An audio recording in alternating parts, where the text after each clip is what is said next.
If more of you supported the show, I'd be less sick of podcasts. The blah blah blah. Sending out good vibes. The blah blah blah. Good vibes. Good vibes. The blah blah blah. Good vibes. Good vibes. 108 breaths of deep gratitude and prayers for guidance and protection. And put on a didgeridoo and shamanic drumming track. Shivers or vibrations and stuff like that.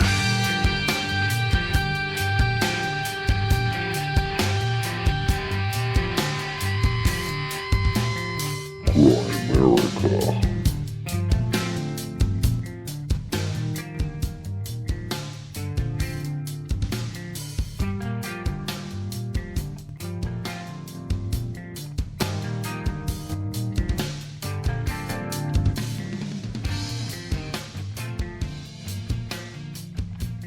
Okay, guys, welcome back to the Grimerica Show. We are going to be chatting with friend of the show, Dave Mathisen, and new to the show, Kesenya, chatting about she does her star charts a little bit later. I'm going to be a celebrity later this year, so you guys definitely want to check in for that. And we're spending a lot of time talking about cat, because guess what? Kesenya is going to come to Utah and probably do some, she could do some readings for you guys, I'm sure, presentation. Dave's going to be there, of course, as usual, Brandon Powell. And the rumor is that everybody's favorite podcaster, Graham, I'm finally going to Utah again. Done. Yeah, I should be there. If all goes well. Yeah, we're talking about Utah, right in the middle of Bryce Canyon and Zion National Park for our Contact at the Cabin event. Yeah. Looks like it's going to be fantastic. A little more snow this year when we get there. But either way, it'll be fantastic. There'll be no snow in the canyon. So it's going to be a time. Yeah. Of course, if you guys want to get in on that, head over to contact@thecabin.com. Got all the details there for all of our events. The Randall one in May has been flying off the shelf lately. If that's something you want to get into, I do predict that will definitely sell out probably in the next month or month and a half. That, of course, is May 15th to 20th over in Washington. But right now we're talking about Utah. It's our cheapest event to get into. It's our funnest event. We have a blast down there. Check out two of the coolest national parks in the country. And we do some side-by-side and we check out some badass stars. And we get in the ice water with Brandon Powell. I mean, it really is a hell of a time up there. The hosts are great. We really just have a great time. And if you guys want to have a great time with us, head over to contact@thecabin.com, click on that canyon button, and come join us in exactly 1 month's time. Yeah. So how you been? Happy equinox. This is the real New Year's, I guess, right?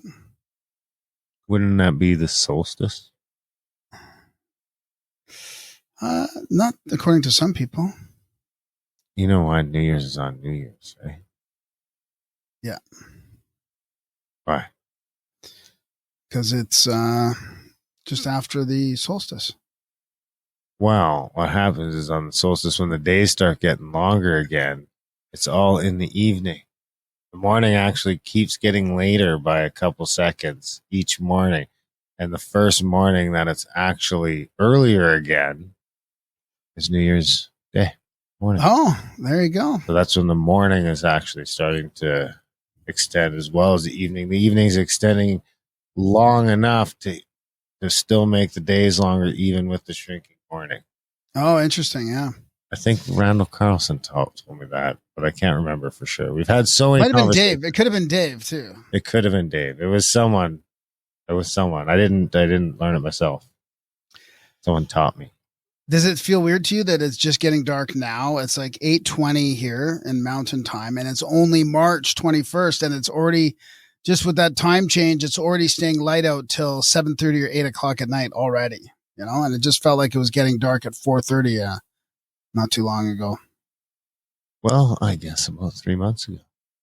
Yeah, maybe that's why time's just flying by. And the morning doesn't affect you, so the mornings are a bummer because it was just getting to the point where it was nice and bright, 7:30. Yeah, that was dark again. Yeah. It doesn't last long. I think we're gaining like 6 or 7 minutes of daylight a day. Wow, right it's that fast, eh? Holy shit. Yeah, June June will come around before we know it. Yeah, and then when you get to June, it slows right down. It slows right down at each solstice. To just like by the time you get to the 25th or the 26th, when its days start getting longer, it gets like 3 seconds longer. It's like, fuck you, you motherfuckers. And that's like, 12 seconds, 20. But when you're right now at the equinox, when it's clipping, it's 6 or 7 minutes a day. I remember because you're watching the hunt times in September. Now, is that different in the north compared to the south then? Like, I don't feel like it was moving that fast, it being closer, like in Vancouver, for example, a little bit more southern. I think, yeah, it'd be extenuated by the further north you are. Yeah, it must be, right? Yeah. Yeah, but Calgary's not that far north. Well, I know, that's what I was... So the way to look at it is from December 1st until like June 1st or June 21st to December 21st is only like 180 days. You have to gain up what? Fucking 8 hours of sunlight? Yeah. So 2,400 minutes of sunlight in 180 days. And you're not really doing any of it. So it's an average of like a minute and a half per day kind of thing on average, right? But it's but for a month on either side of the solstices, you're barely moving. Yeah. So it's all made up in those like right now, because I've gone through it all hunting, because you're always not so much in the spring, but especially in the fall one around September 21st, the fall, you're hunting. So you're watching your first light and your last light, and you're losing like 3 minutes, 4 minutes a day. Right. You watch that hunt time. I have this app that tells you each your hunt today, and you can see at the bottom, today the hunt stops at 7:57. Tomorrow it stops at 7:54. The next day it stops. And then, by the time you're looking into the next week. Well, yeah, like a weekend, week, it's a half hour. Yeah. By the time you're looking at next weekend, because now it's say Sunday and you're back to work and you're like, well, holy fuck. By next Sunday, the sun's coming up fucking 15 minutes later, 20 minutes later, 15 minutes later, and it's setting 15 minutes earlier. Yeah. But right now is the glory days where we're eating that time up. Gaining. It's beauty. It's been nice. It's still getting exceptionally cold at night, it feels like. Yeah, I'm a little bit upset that spring's not kind of coming around. I feel like it's still a little bit cold. Winter sort of hasn't left. Yeah, it's nippy. It's been, I don't know, it feels like it's been 6 months now, because it snowed early this year in October, and now it's March and there's still a shit ton of snow around. There's a ton of snow. It snowed a ton this year. This has to be one of the biggest snowfalls we've had, I think, eh? In a few years, I'm expecting it to fill up all the duck ponds. If it rains a lot this spring, it's going to flood for sure, which is fun. I mean, that'd be fun for a couple of days. It was a fun couple of weeks last time. I mean, not for everyone. I'm sure some people had a real shitty time during those floods, but for me, it was just kind of, a novelty. The job sites downtown were all closed up. So, were you here for that? 2000, yep. Was that 2015, I think. Yeah. I thought it was 2011. No. Maybe it was 2014 or 13, but we weren't podcasting. Maybe it was 2013. Yet. We weren't podcasting yet. Yeah, I think we were. I was here for sure. I was, I was doing that airport job. Yeah. Anyway. Yeah, that was pretty crazy. Because I remember going to see the river. I remember we had Randall on, and I went to see the river, and my buddies were like, this river used to go this way, and now it goes that way. Like in 1 day, 1 or 2 days, the river had completely changed courses. Like the main river just cut right through the path. Might have been 2015. I can't fucking remember, but it seemed like it was a little farther before Trump than that. Yeah, I know. I hate that we're looking at the BT before Trump. That's exactly what I thought too. I'm like, well, that was 2016. It must have been a couple years before that. Maybe it was right when we were first starting out. Yeah. I mean, it probably wouldn't take much to Google it.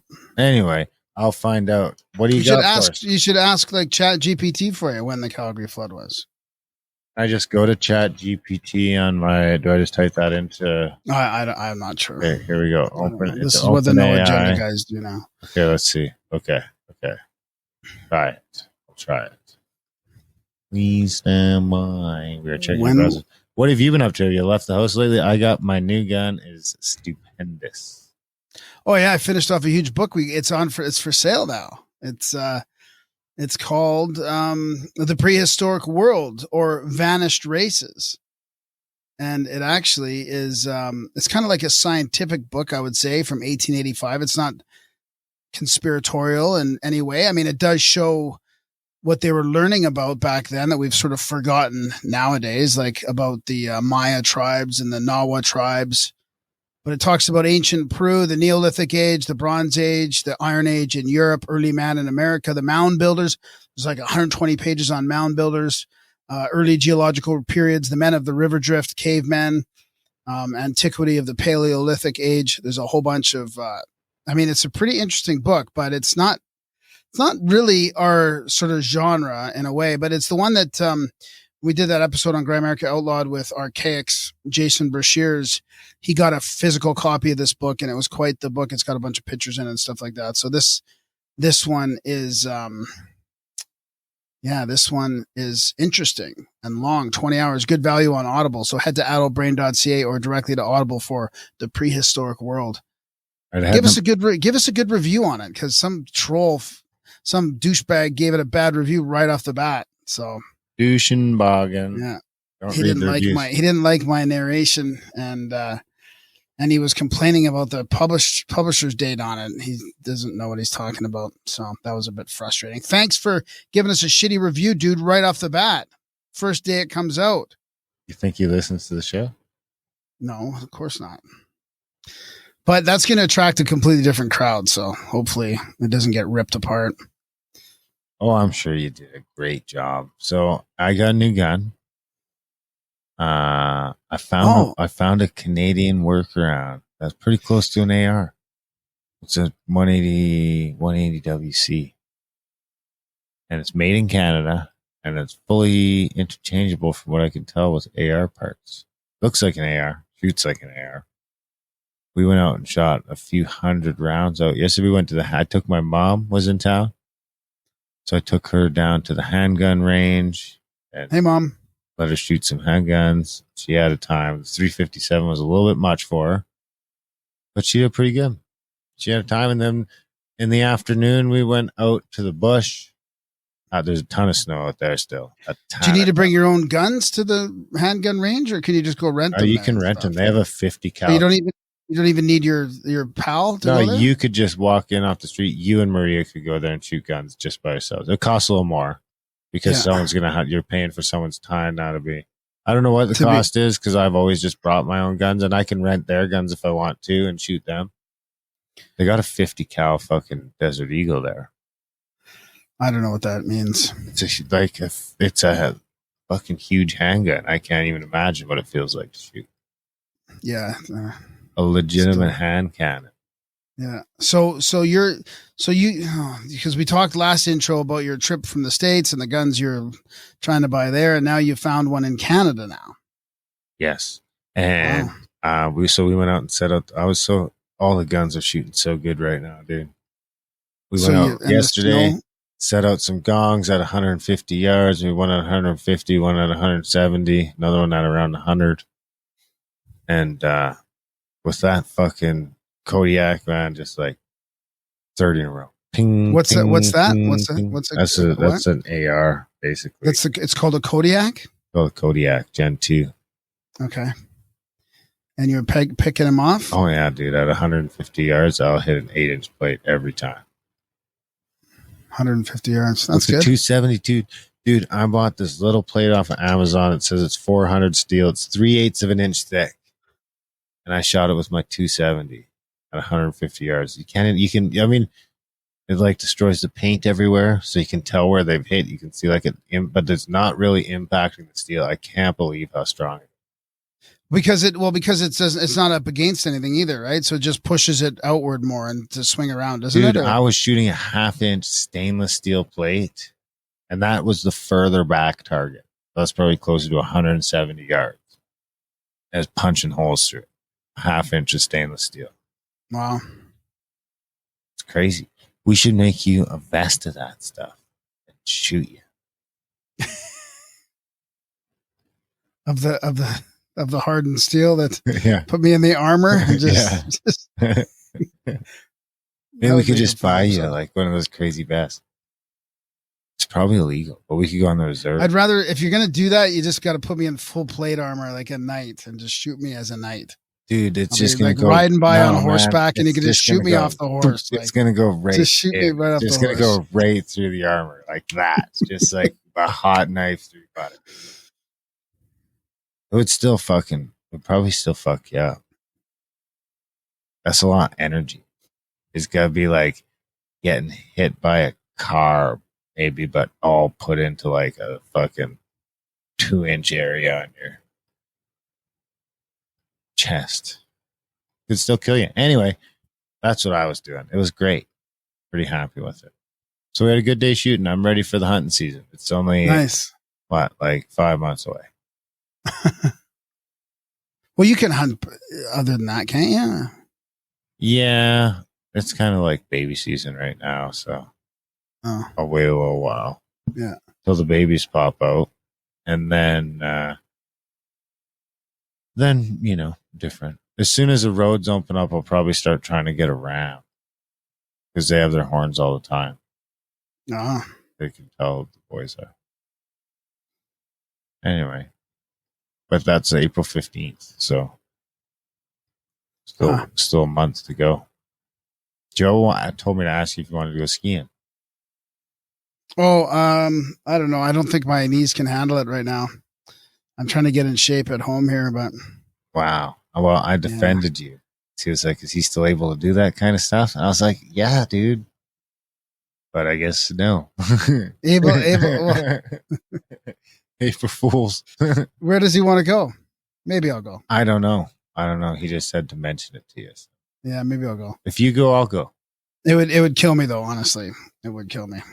I haven't skied in My leg fell today while I was working, and I almost fucking broke my leg. I didn't know it was asleep, and I stood up and I fell back against the shelving. I fucking almost broke my leg.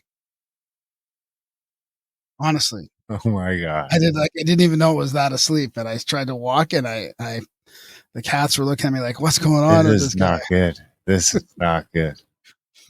That's why I got the stand-up desk. I'm standing up right now, but my feet are killing me. Your feet are killing you now? You're just turning into an old curmudgeon. I know. I'm trying to get myself into shape here, just slowly, and working at the same time.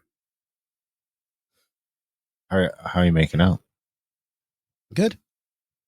What's your routine? No, I don't want to talk about it. This is one of those routines. I got it. Loud and clear, buddy. Support the show. Grimerica.ca/support. Guys, if you're getting some value from the show, I can't stress this enough. It's important that you support the show. It's a value for value show. We count on you guys to keep us afloat over here. Been a little down lately, there's the COVID stuff and then the inflation stuff. And I don't know, is it getting any easier out there? You let us know. But if it is a little easier, if you're working again or whatever, and you just haven't got around to it yet, it is more important than ever to head over to Grimericans.ca/support. Sign up for a monthly, make a one-time donation, whatever you can do.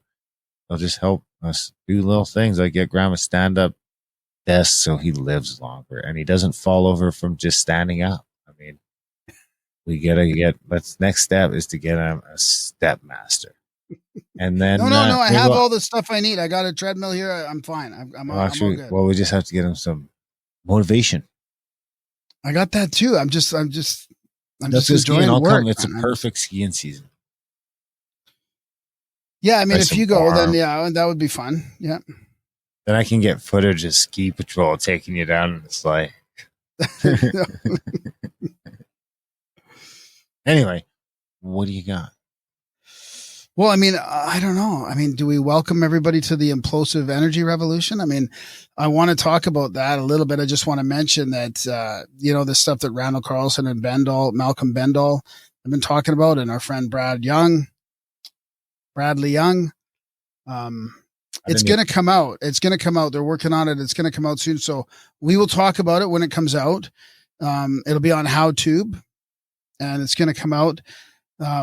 The implosive energy revolution. I mean, it is fascinating. It's going to be fascinating. I mean, I feel like I feel like Rogan's missing out if he doesn't get ahead of this thing. He's got an opportunity to do it, but I don't want to say too much now because it's not out yet, but it is coming. I just want to give people an update, and I'm sure Randall Carlson will have it on his channel too, and or at least be talking about it. And Malcolm Bendall, and it'll be on HowTube, and we'll talk about that next episode if it's out, or as soon as it comes out, we will talk about it and mention it in detail, because there are a lot of details, and it's an amazing story. Sacred geometry and ancient wisdom and modern clean technology. It's unbelievable. Unbelievable. All right, shall we get into a little bit? Let's go with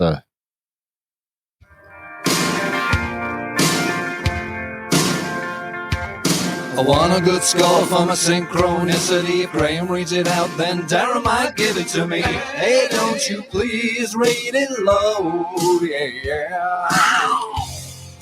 Oh, I missed that jingle. That's a good jingle. Yeah, I think I can import all of my jingles into this thing eventually. I haven't figured out exactly how to do that yet, but it looks like I can add a bunch of music here. So let's see if this works. Let's just pretend this is one of our jingles.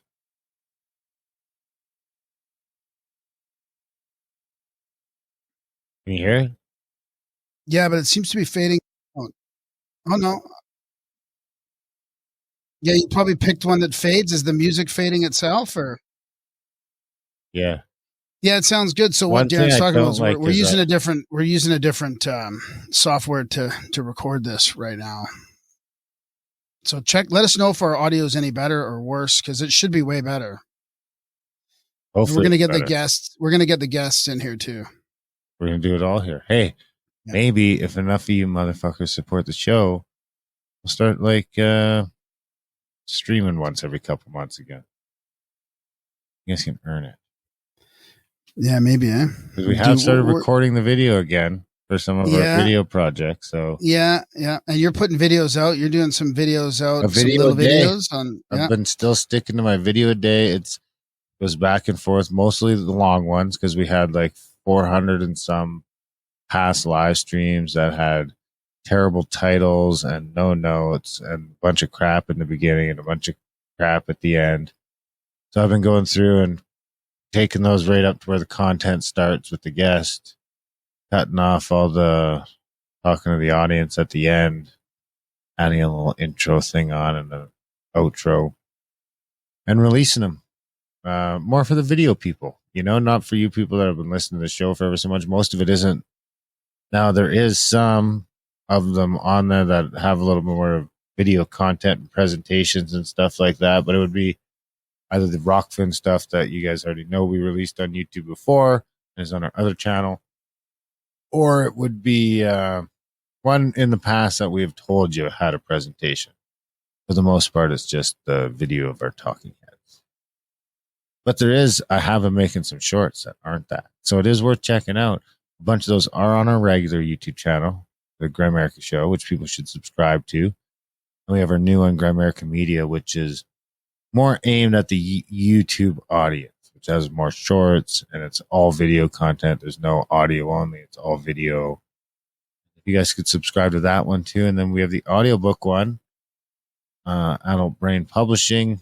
That also needs a like and a subscribe because we're trying to get to the threshold to get into partnership. So the one thing I noticed that the new book is taken off. it's done pretty good. Yeah, you're talking about the Lost Language of Symbolism. It's the full 10-hour book on YouTube. Is that what you're talking about? Yeah, I think it's, what I think? I think that's starting with full audiobook is draw. Yeah. Oh, yeah. It would for draw sure, me yeah. in where if Yeah. it says full audiobook right at the beginning and then the title. Yeah. It's Yeah. Did I put that? I put that on there? Yeah, you full put that audiobook. one on. Yeah. Yeah, because some of them were putting excerpts and clips and stuff. It's all also sort of obviously a marketing thing for us. We have to try and reach new people. So that's some of those excerpts are on there, but there's some full books. Actually, there's going to be a full book that you guys are going to love. It's called Edidorpa. It was sent to me by Salvatore multiple times and then by another friend of mine in the chat, Mayor. And I'm like, this is just ringing a bell. And I had to fucking read it. And it's talking about the inner earth and secret societies. And it's a crazy story from like the 1900. 1901 was the last edition. And it's like a maybe kind of a nonfiction / fictions fantasy. It's almost got a sci-fi feel to it, but it's full of like science, esoteric science, and sort of pushing back against materialism. It was an old cult classic, and that's going to be on YouTube as a full-blown audiobook. So that's coming soon. Coming soon. Check it out. All right. So synchros from the chats. This is from Kate Skankiolet. So I've got a few little mini synchros here to talk to you about. You can rate them if you want, but I don't know if they need to be rated. So she says, I hope that, so people, if you put stuff in here, it can be read on the show, just so you know. So I guess I still have one friend. I posted about her in synchros before with her crazy story about rainbows and blue orbs. This week she visited for a few days as she road trips across the country, and small but crazy synchro happened. She helped me go through some boxes full of fabric I've collected, mostly wool, and I found this thing I made over a decade ago for keeping my face warm while biking. I've been wondering where it was for at least a year. Thought it was lost in the move. To make it, I took a sweater I had that she might have given me. Honestly, I might have found it at the Goodwill bins, but she said she thought maybe she had given it to me when I was wondering aloud where I got it from. Anyways, here's the synchro. I took her to a couple thrift stores in town and specially skipped the Salvation Army because it's the worst one I've ever been to. On Friday, while I was at work, she decided to check it out anyways, and she found another sweater identical to the original. What? So crazy. So she shows me, there's a picture here of how she made this toque thing to cover her face out of this sweater, and then her friend found that exact sweater in the place that she didn't go to. That's pretty crazy. That's a good one. So I got another one from Paul Savage posts ones in here all the time. I'm going to skip past a couple of those. So this one's from Jaybird. My field manager at work, his name is Nate Beld. I love these ones. I'm at my dear friend's brewery right now. His first name is also Nate. I'm out back enjoying some nicotine and look over at the combo lock at the CO2 pen, which uses letters rather than numbers, right? So he thinks to himself, maybe the combo is Nate. So I give it a try. Also, as I type this, another of my friends named Nate just sat down at my table. This is the pic of the lock after trying Nate as a combo. And it's got Nate Beld. The guy's name is on there. Is it unlocked? Well, no, the point is that Beld spells out after Nate synchronistically. Like, how can be? How can be? I'll give that one a 6.8. Okay, I'm going to read one of Paul Savage's because he posts in here all the time. And this is just one of those like numerical ones. I was lucky to finish work early today to start my weekend, so I stopped by one of my favorite metaphysical shops on the way home to see what's new. I ended up finding a great book on sound healing and a new oracle deck to work with, and of course, stock up on incense. I get to the cash, notice the checkout price ended in a 44. A nice synchronicity. Then right away, I noticed as I was about to tap my card, the time on the Interact machine said 2:22. He says, it's always nice when spirit lets you know you're right on track. Wonder if I've got that sound healing book. Joshua Goldman. Oh, I think that's supposed to be pretty good. So one, I think there's, I thought there was one more. John has got a thing with fours lately. Or I could go back to our chat GPS. When was the Calgary flood? There have been several floods in Calgary, Canada, throughout its history. However, the most significant in recent times occurred in June 2013. The flood was caused by heavy rainfall, which led to the overflow of the Bow and Elbow rivers, resulting in significant damage to infrastructure, homes, and businesses. The flood affected over 100,000 people and resulted in 5 fatalities. It didn't mention geoengineering or anything like that? No, I mean, they don't mention that June is also when all the snow in the mountains is melting. So it's a real bad month for it to rain here. Well, that's why I was worried about this year because we have so Good much flag. snow. Like Good I've never had 5 feet of snow piled up outside the driveway. Like Great. It's in going to be a Calgary. great duck hunting season. Anyway, do you have a quote for us? I do have a quote.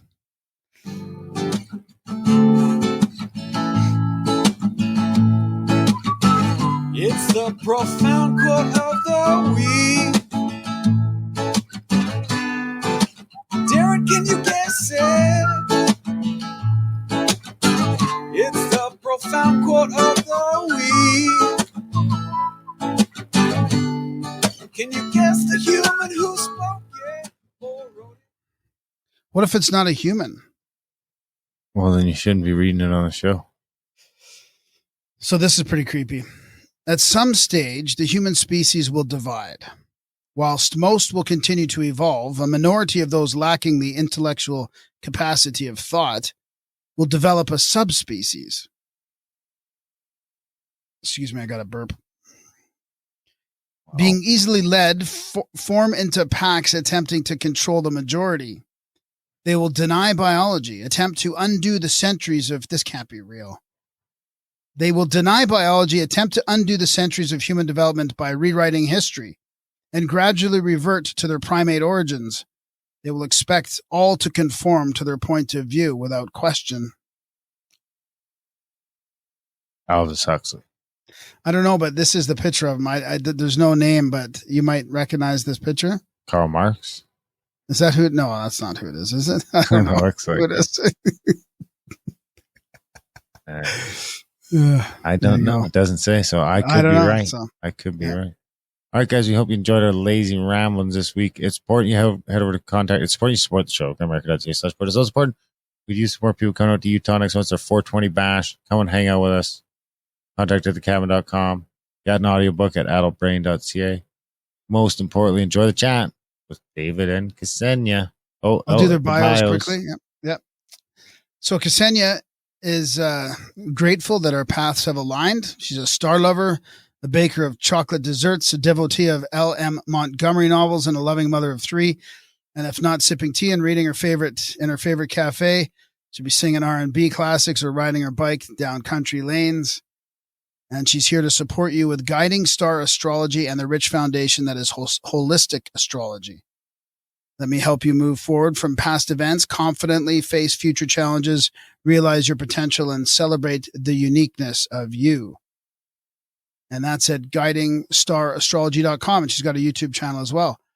And David Warner Mathisen explores the star myths of the world. He is the author of Myth and Trauma, The Ancient Worldwide System, Ancient Myths, Ancient Wisdom, Astrotheology for Life, The Undying Stars, and the Mathisen Corollary, and the Star Myths of the World and How to Interpret Them, volumes 1, 2, 3, and 4. Wow, she got a lot of books out. Dave's a machine. How many he's got. Yeah, he's a machine.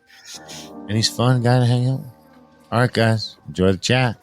Let me just mention too, he's also an avid surfer and turning into a expert didgeridoo player. Quite a good didgeridoo. Is that it? Yeah. Enjoy the chat. If you would take a trip to where I am, California, but not for long. Nowhere could waste it, watch it pass by.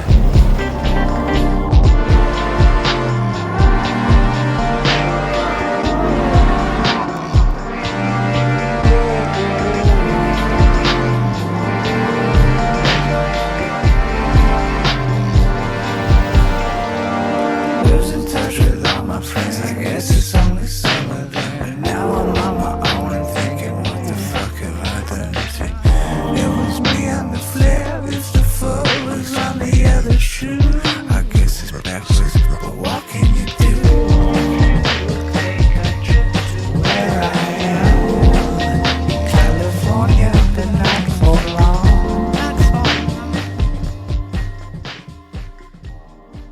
Dave and Kesenya, welcome to Grimerica. Thanks for joining us. How's it going? Going Thanks great, for having Graham. me. Yeah, thanks. This will be fun.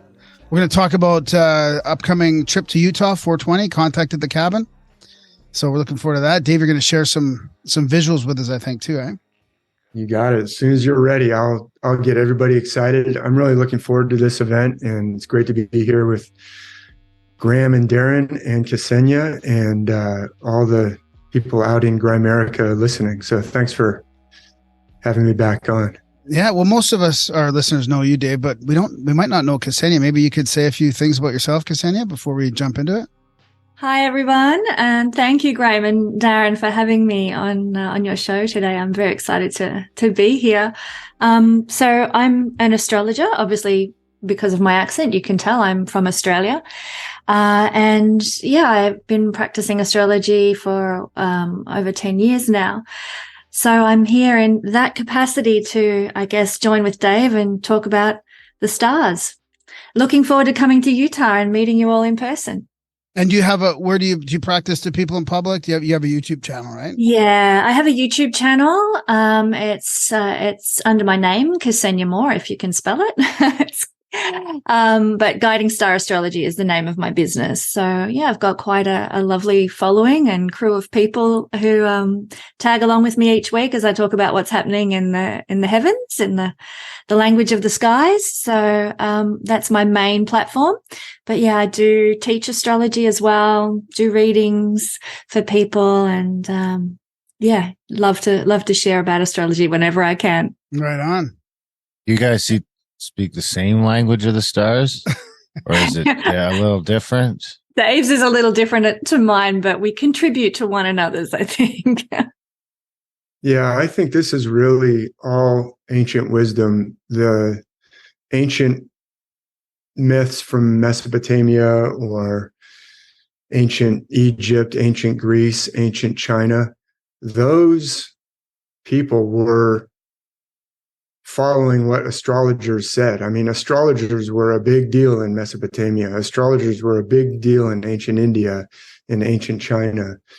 And it's part of some ancient inheritance of humanity, some wisdom for, I'm convinced, for our benefit, for our blessing, for individual benefit and blessing, and also societal. It operates on both of those levels that we need today more than ever.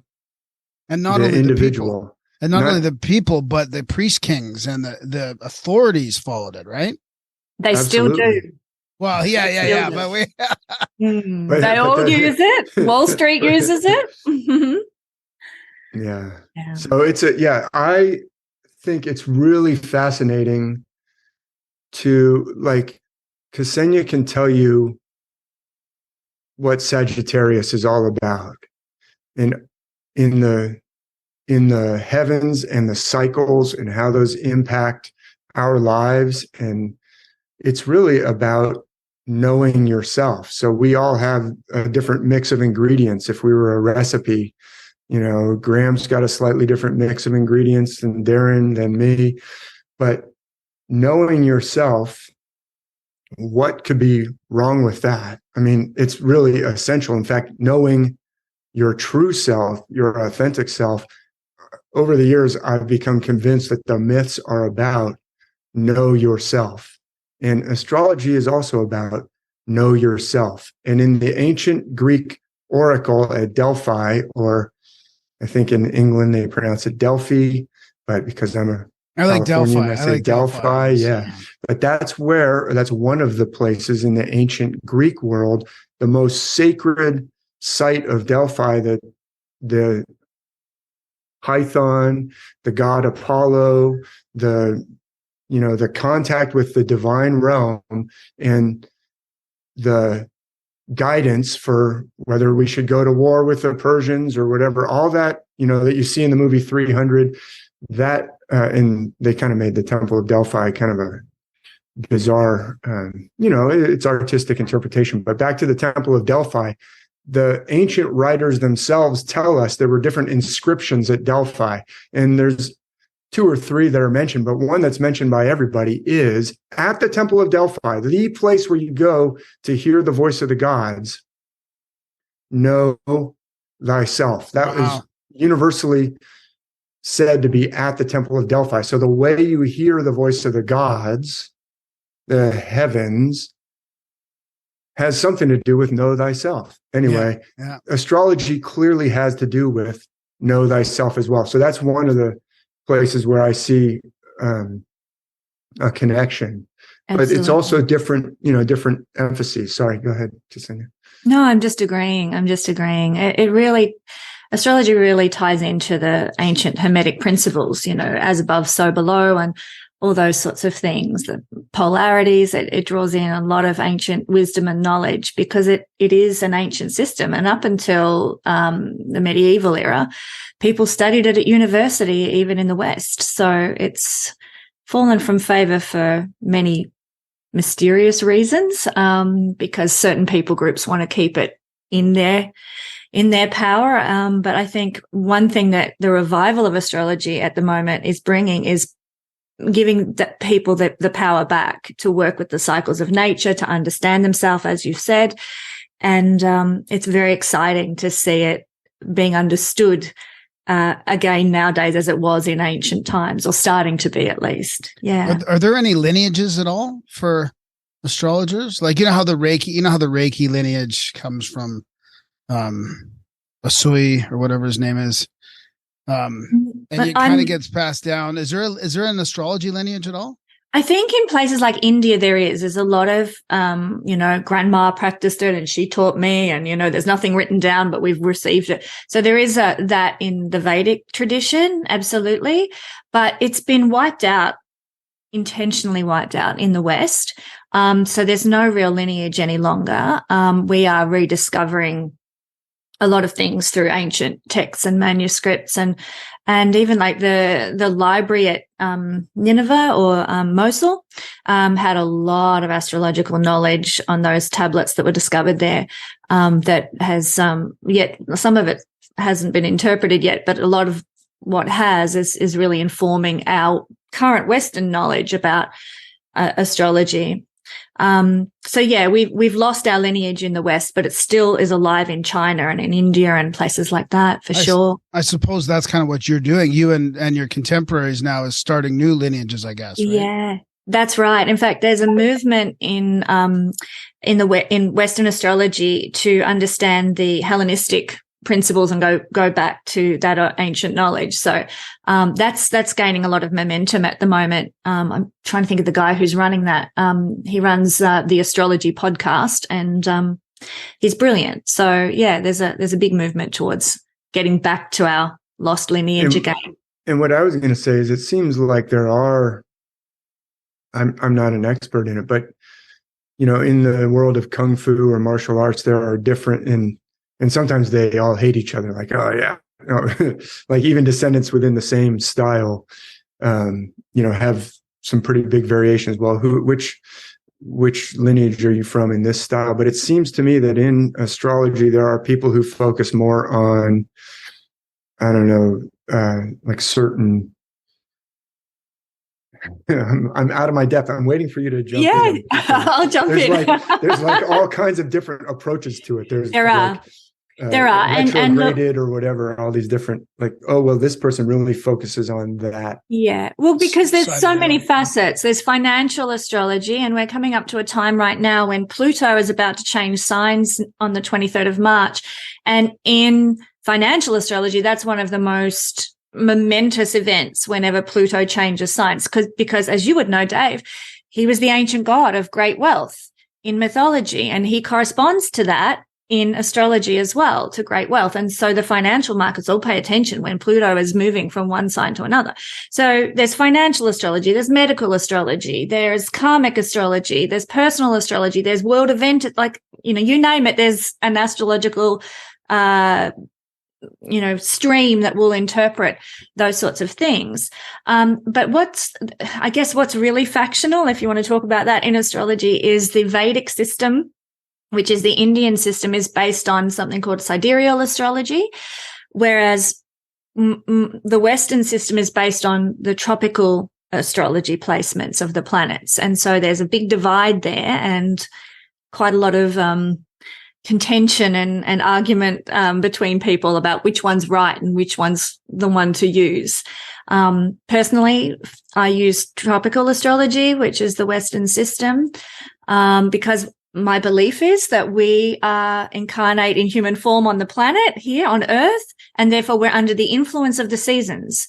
That's what governs our life, and so therefore I use tropical astrology, which is based on the seasons, the solstices, the equinoxes.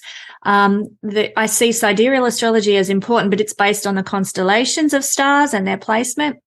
And so, with that in mind, it's much more beyond the solar system. So it's more about our spiritual journey and everything out there in other dimensions and what have you, rather than tropical, which is very earth centered. So if you want to know about your life on Earth, you use tropical astrology. If you want to know spiritual things beyond that, you'd use sidereal. So that's a great description. Yeah.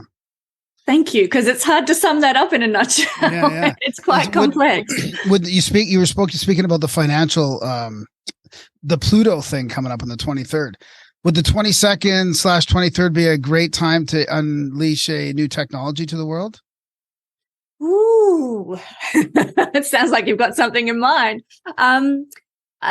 It may be. It could also be a bit of a volatile time, but it would all depend on your chart, really. If you're thinking of launching this. No.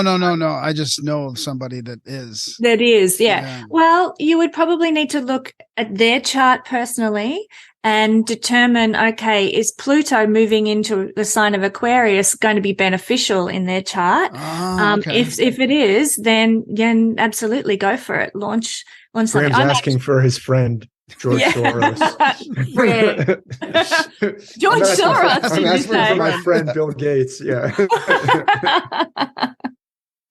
Well, hopefully it's disastrous for them then.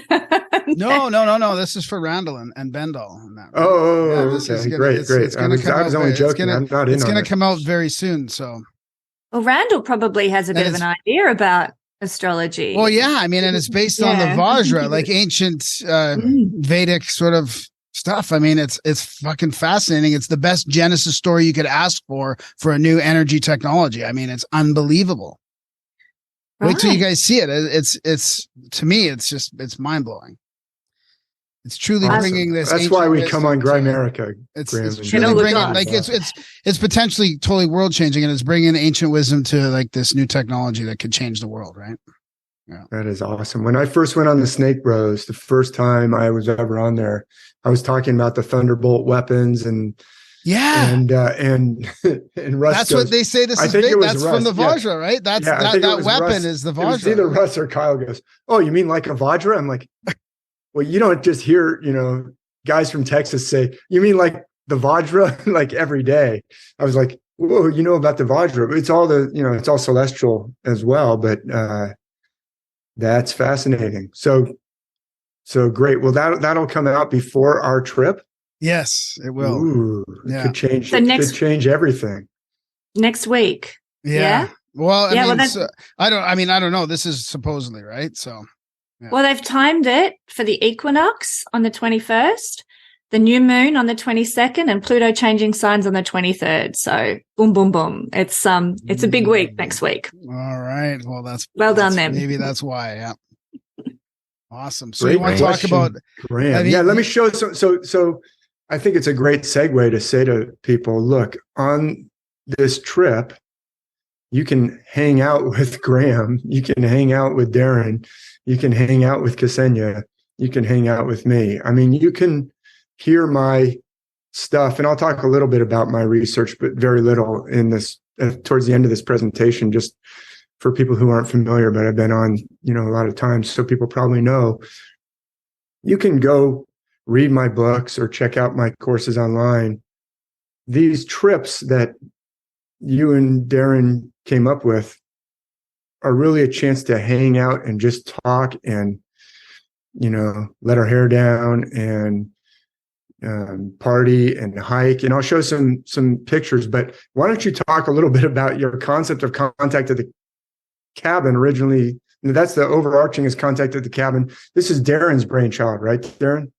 Well, I think Or we both both. of you? I'm not going to Okay. give him full credit. I'm just joking. I'm just jabbing you, Graham. It's for it, Darren. Darren's idea, right, Darren? No, it was both of us. You heard him. Tell us how you came up with it, Graham. But the difference is from like an ordinary conference. An ordinary conference, you kind of sit in the auditorium. I'm just going to market it for you. You sit in the auditorium. You get like 7 or 8 people come up and talk for a half an hour. Then they disappear. They go home or whatever. You may get a chance to, nudge your way up and talk to them, in a group of people. But you kind of flipped it on its head and said, well, we're just going to invite 2 or 3 people. And, Dave, we want you to be one of the people in the, one of the first ones. Where would you like to do it?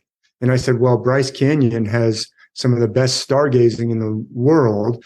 And Darren was like, well, who would you like to come with you? And I forget who I said, but you came up with Brandon, which I didn't know Brandon Powell that well before, but I listened to some of his interviews on Grimerica. And then when you meet him in person, fantastic. And he's going to be there. I'll show just a few little slides, and I'm sure you're going to have him on or have had him on recently.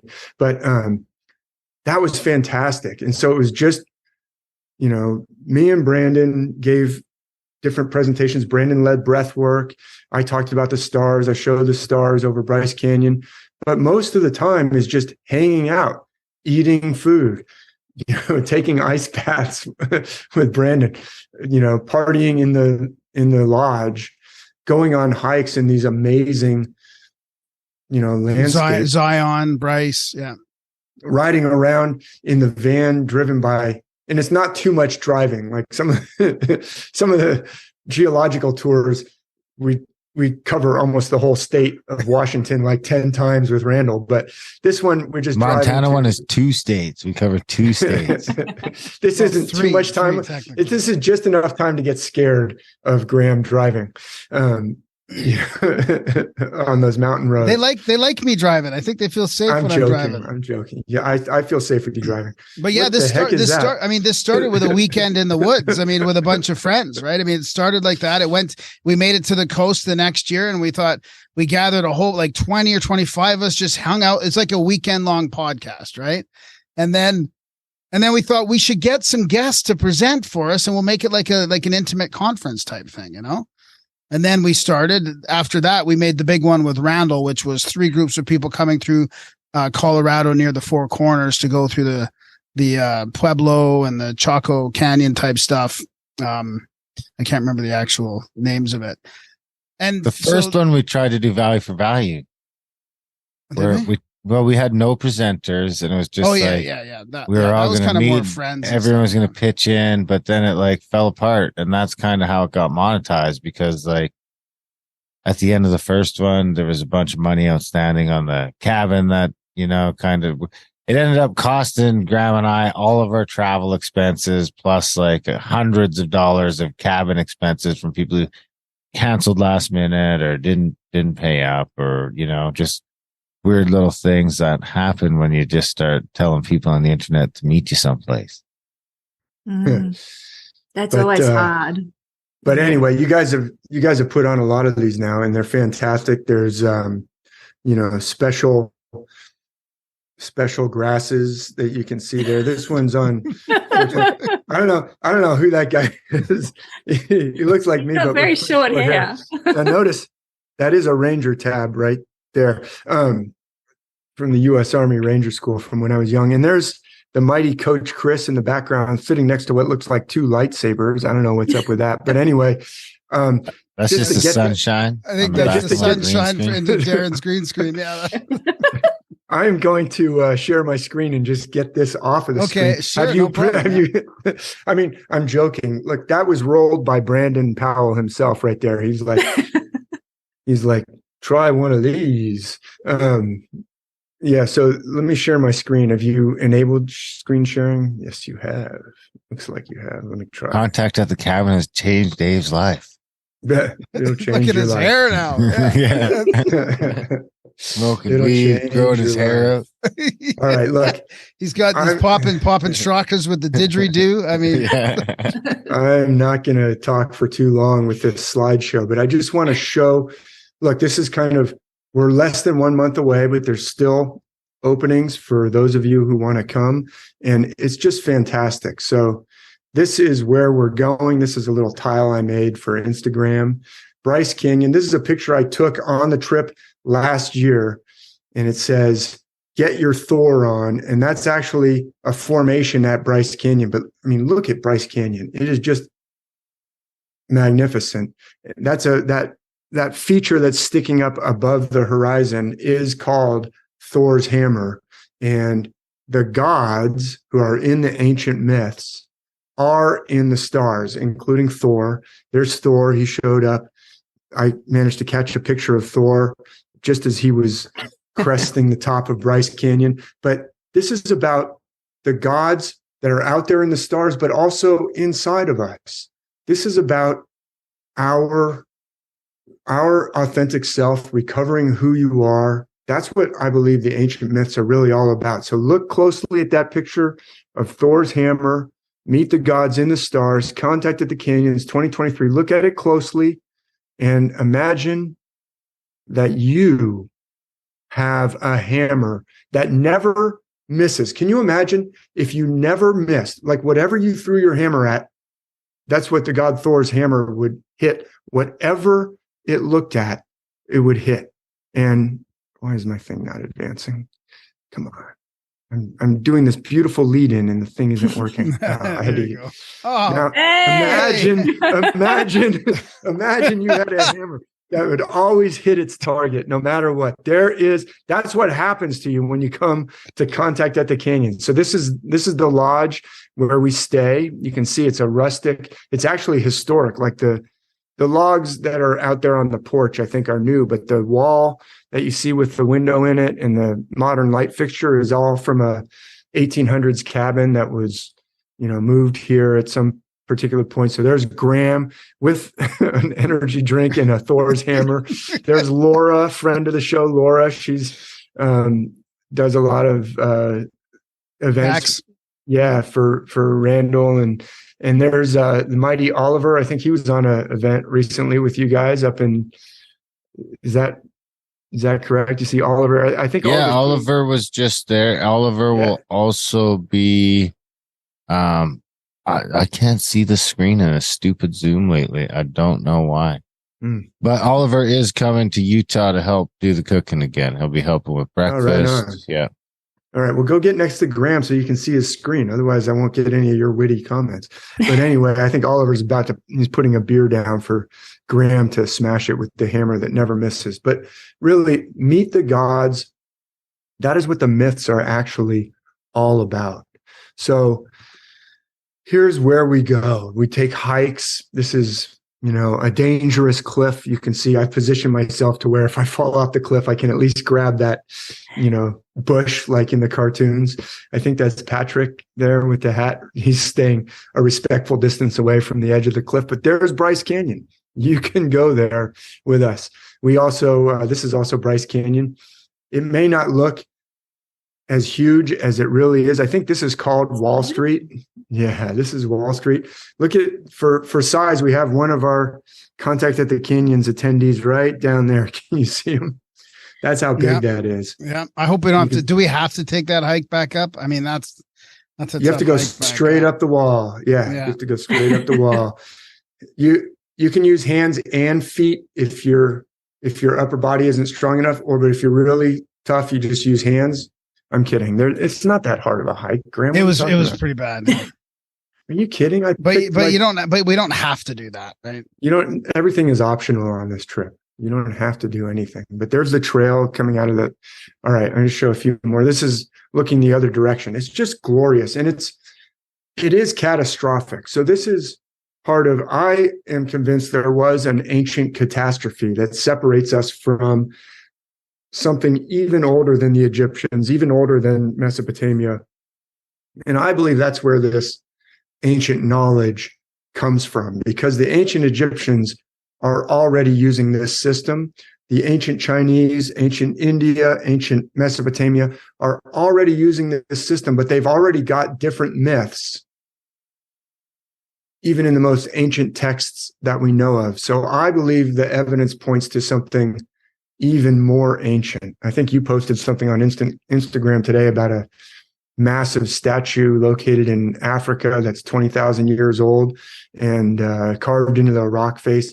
Anyway, the evidence that the Snake Bros and that Ben from Uncharted X presents shows that there was some incredible ancient culture predating the most ancient Egyptians that we conventionally acknowledge, that conventional academia talks about.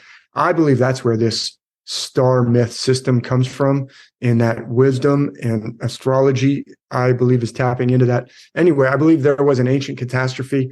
This geology that we go and look at the stars in is catastrophic. You just don't find this kind of feature everywhere on Earth. And I believe it has to do with massive flooding, the things that Randall talks about, the Younger Dryas impact theory, all that.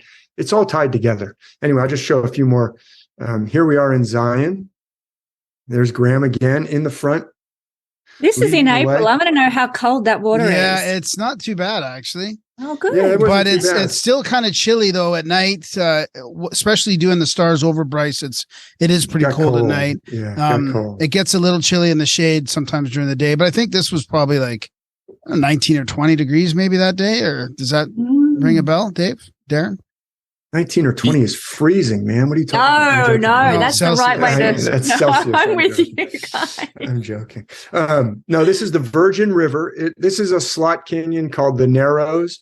We have different hikes in Zion. This is one of the optional hikes. This was like on the quote flex day, where you could go ride 4x4s, or not 4x4s, side by sides with Darren and Brandon, or you could go on this hike, or you could go on various different hikes that people did. But we also have some other hikes in Zion that don't require you to get chest deep in the Virgin River. But this is an amazing, and slot canyons, again, you cannot explain slot canyons with uniformitarian, a trickle of water just trickled through here and just decided to keep cutting straight down. Years, yeah. Oh, it just decided to cut straight down. It never got any wider. Slot canyon, and this thing gets really narrow, like a slot. And some of them, first of all, slot canyons are not found all around the world.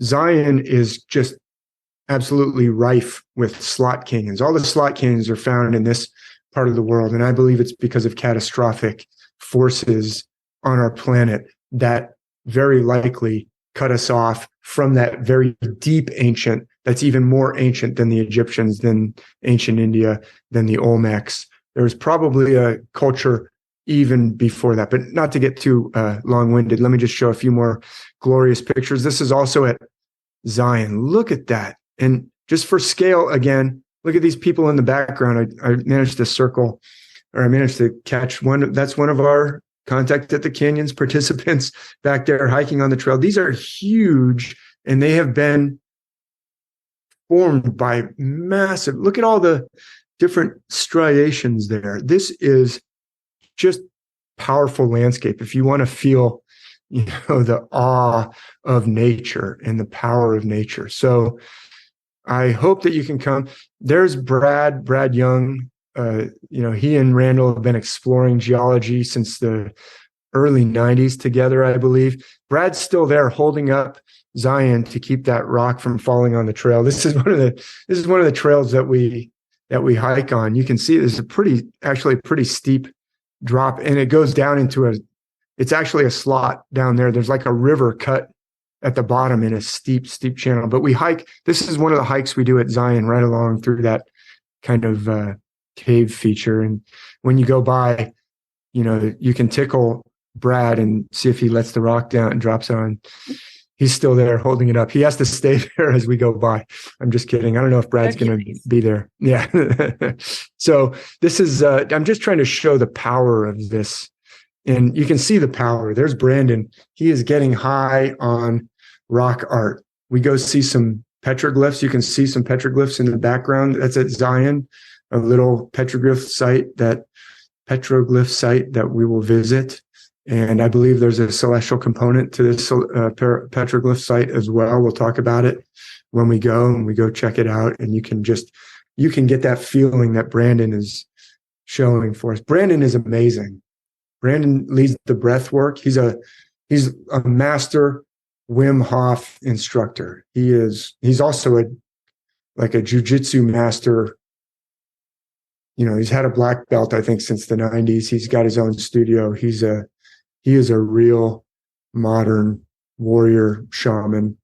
Amazing person. Amazing man. I saw him on Instagram the other day shooting his bow and arrow in his living room through his kitchen, out the kitchen window and through a target. Did you see that? I did. Yeah, I did. I've been to his house. It's he's got some crazy setups out there. He's a good dude.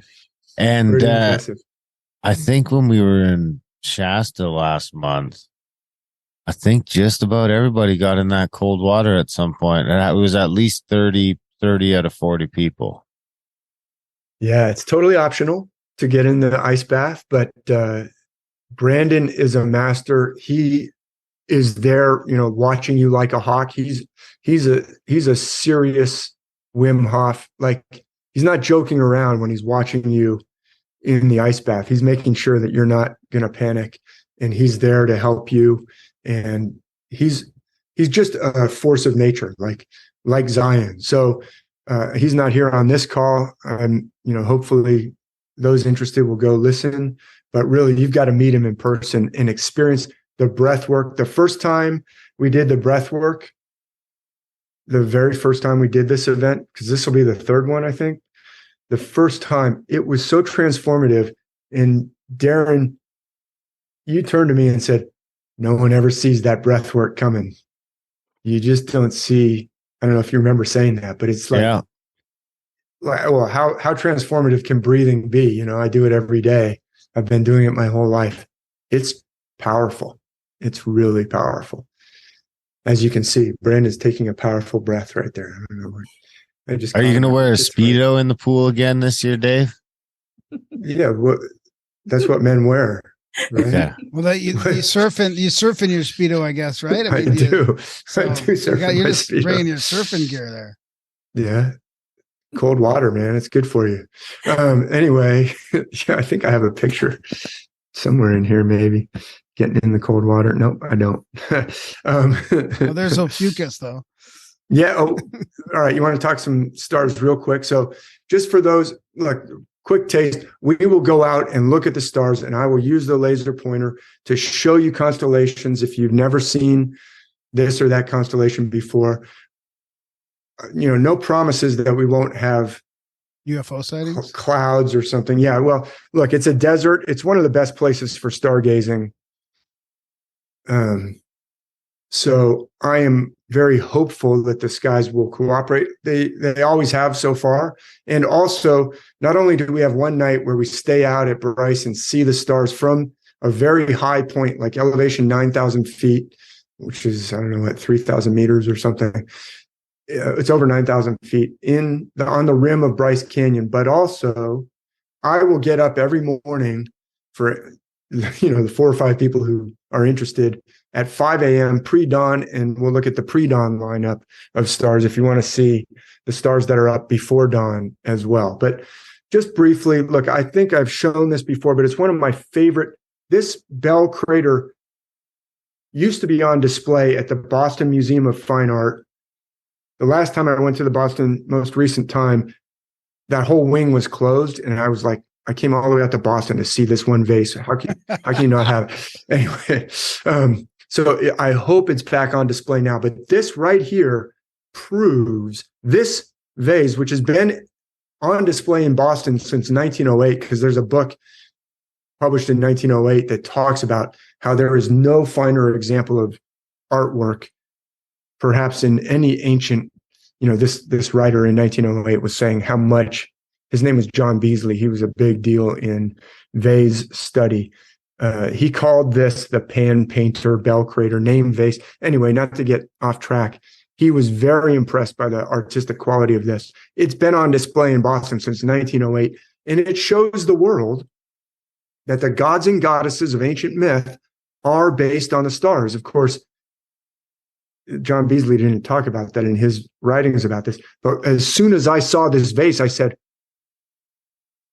oh, wow, that is unbelievable.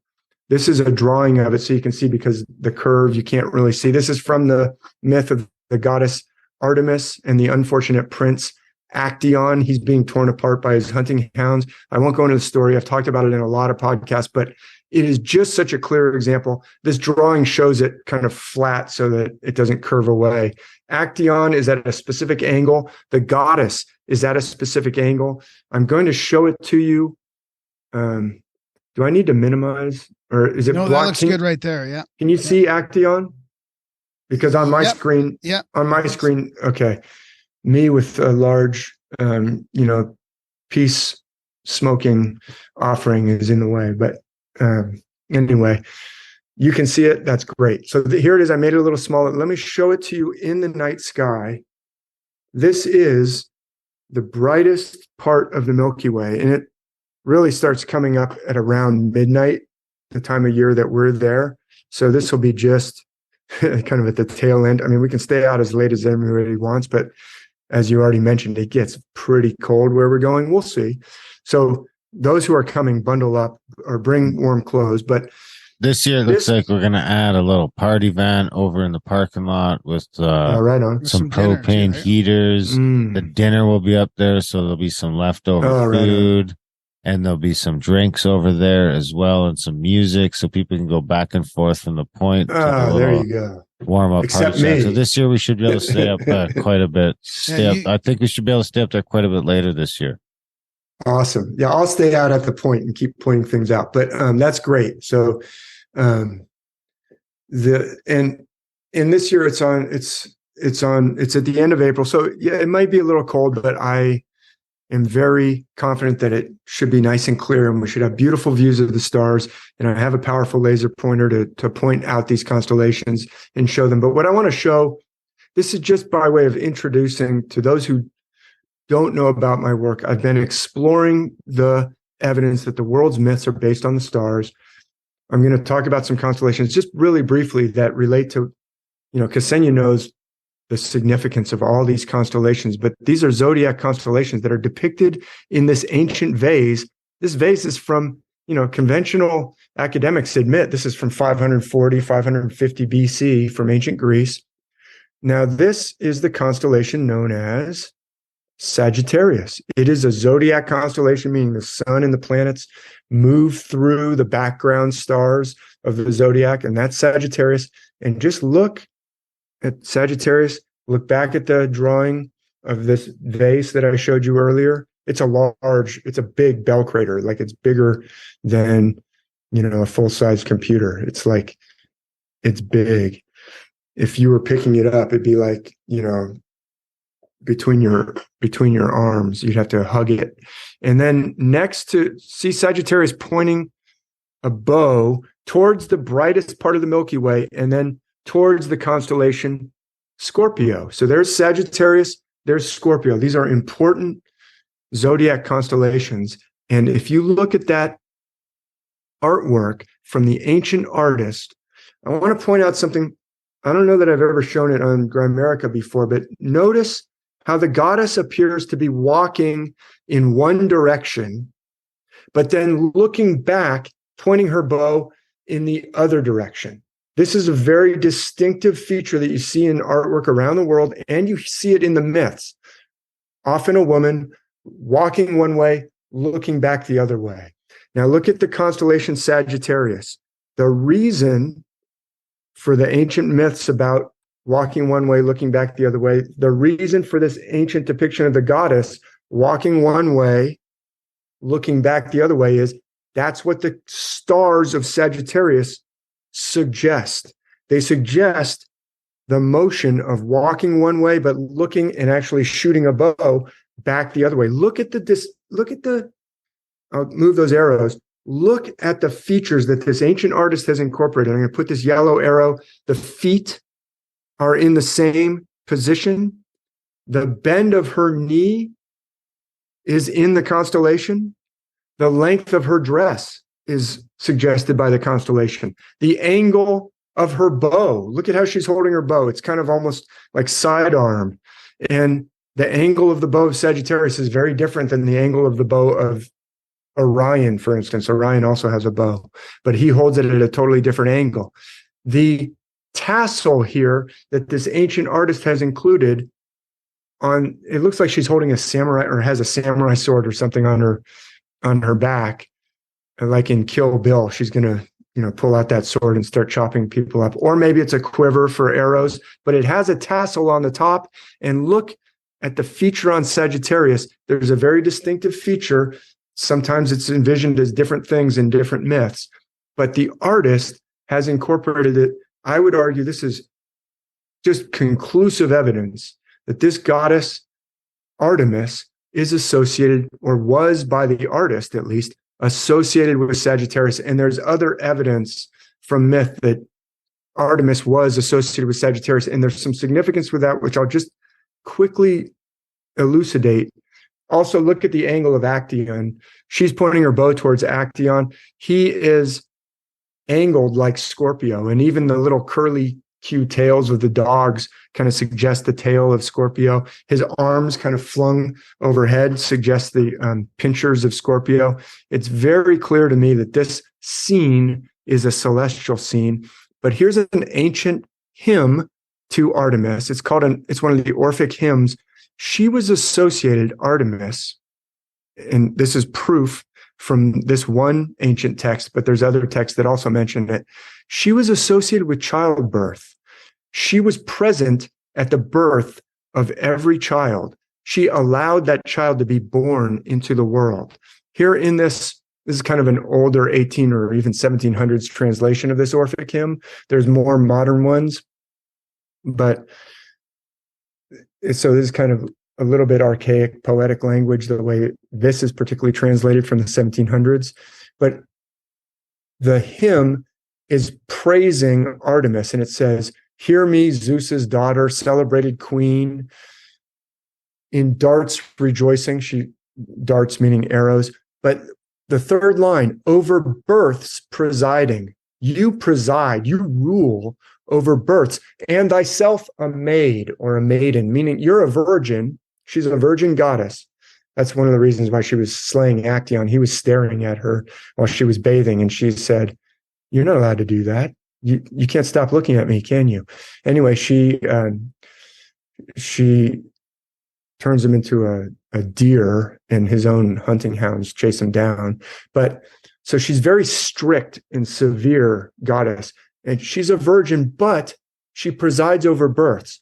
Very interesting. And this ancient Orphic hymn points that out. You yourself are a virgin, and yet you preside over births, virgin births, to labor pangs, imparting ready aid. So when a woman's in labor, the pain of labor, you give help to women who are in labor. And so this is fascinating because Sagittarius is located right next to that galactic center, the galactic core. It's some listeners probably know the Maya talked about the birth canal in the galactic core, but also this is where the stars, at least modern astronomers tell us, this is where the stars of our galaxy are born. But it's also the rebirth point of the new year, where the new year, meaning the December solstice, in the northern hemisphere, the sun goes down, down, down until its lowest point at the solstice, the coldest, darkest day of the year. And then it turns back around. So she is a virgin, but she presides over birth. And look where she's associated with a constellation that's located on the zodiac wheel with the turning back upwards, and in the heavens with the birthplace of our whole galaxy in the core, the galactic core, the birth canal of our galaxy. But it's a virgin birth. This is actually the second birth. This is the spiritual birth. It's not our physical birth. That's associated with a different part of the cycle, a plunge downward point, actually at an equinox. So I'm giving just a hint, I hope, of, I just want to show how profound this amazing ancient system is. And I just wanted to relate it also to the Bible in Genesis. And this is really foundational texts for the whole biblical story of Adam and Eve getting thrown out of the garden. It says that the Lord God cursed the serpent and said, here down at the bottom, I'm going to put enmity between you and the woman, between your seed and her seed. These are texts that are quoted later on in other parts of the Bible. These are really important texts. It shall bruise thy head, and thou shalt bruise his heel. And this is where the constellation that Graham gave it all away. What constellation are we talking about? He looked at the slides and he said, aha, I see Ophiuchus? Ophiuchus. So here's Ophiuchus. Now, I just wanted to show a tiny, tiny bit of evidence to prove that the ancient myths are based on the stars, are based on the constellations, are based on the cycles, the very same cycles that Kesenya talks about, and knows about, like the significance of these parts of the cycle. They're so profound. And it's about us. It's about us on an individual level, on a societal level. But look at this text that I've highlighted. I'll put enmity between thee and the woman, thy seed and her seed, between your offspring and her offspring. Your offspring shall bruise his heel. It, the offspring of the serpent, shall bruise your head, and you shall bruise his heel. Bruise head, bruise heel. What is that talking about? It's this particular part of the sky right here, where Scorpio, that's the offspring of the serpent, appears to be biting the heel, or right next to the heel of Ophiuchus. But Ophiuchus is standing, bruising the head of the serpent or the scorpion. It actually acts as a serpent, or a multi-headed serpent in many myths, more than a scorpion. It's Scorpio acts as a serpent. But anyway, I'm just showing this is in the Bible too. And the seed of the woman, the offspring of the woman, there's another constellation right nearby, also an important zodiac constellation, Virgo. She's actually associated with the first birth in some parts of the system. But you can see she looks like a woman on her back, and we will see Virgo when we're out there at Bryce Canyon. And we'll see Sagittarius too if you want to get up early in the morning, or if we stay out really late and go back and forth to the party van. But Virgo looks like a woman on her back with her legs elevated and raised, which means that that's what a woman does when she is what? In birth. What? One at a time, please. Giving birth. And also having sex. So in myths, this is also sometimes associated with stories about sex, because the myths are very, sometimes even bizarrely talking about stuff where you're like, whoa, where did that come from? Well, it came from the stars. But yes, this is how a woman gives birth. Who does she give birth to? Well, Ophiuchus. I know Ophiuchus looks pretty big there, but that is the seed of the woman. I wouldn't want to give birth to that. Well, this is how the myths operate. That's the seed of the woman, the virgin birth. This is all through the myths. And what are they doing? Is it just a puzzle? No, they're talking about profound things that have to do with our second birth, has to do with our recovery of who we really are, our suppressed and forgotten and alienated self. That's what they're talking about on an individual level, but also on a societal level. So I'll just end there. I think that is all I have, other than to say, I hope that people can join us. This is, again, I don't know who that guy is. He looks like me, but shorter hair. That's what a year can do to you. But I thought it might be a good segue if you want to, talk about some astrology, or we can save those questions for those who come. They can, but I know Kesenya knows all about things that she could tell us about Sagittarius that I know, that I don't know about. I love that you were talking about it being associated with birth because of its position in the sky, because 27 degrees of Sagittarius is actually the degree of the galactic center in tropical astrology, and it's we call it in astrology the womb of the galaxy. So again, that verbal tie in there with exactly what you're talking about. So people with that point in the zodiac very prominent in their natal birth chart will have certain characteristics, certain traits that correspond to that idea of birth and newness and brand new life and kind of that sort of thing. So it's beautiful. Lovely how it ties in. Yeah, thanks for that. And I know you're all set to divulge to all the listeners all the secrets of Graham and Darren if we have time, but I don't know if... Yeah, let's do it. Let's get into that. Sure. We have time. Cool. Well, I went through your charts because everybody loves to know what their astrology chart says. So I might share my screen and bear with me a second and we'll jump. Are those didgeridoos back there, Dave? Those are actual eucalyptus didgeridoos. Are you bringing them? Yes. Right on. I am. Yeah, Brandon's breath work is amazing. And last year I brought the didgeridoo for the breath work. And the didgeridoo is all about frequencies and rhythms and cycles. And, it's a sacred instrument. It's didgeridoo therapy for me. I play every day. And cycles of the heavens is what Kesenya's about to talk about. So, and didgeridoos are cycles, frequencies, rhythms. Those good eye, Darren. Those are my two didgeridoos. The top one is a B flat, and that one's a D. And they both come from Australia. Those are both eucalyptus didgeridoos. Nice, awesome. Thanks, man. Do we have time, guys? Yeah, let's do it. Yeah, let's do it. Of course. Sure. Okay. Share screen. So, Graham, I thought we'd start with your chart. Now, I don't know how much astrology you guys know. Much?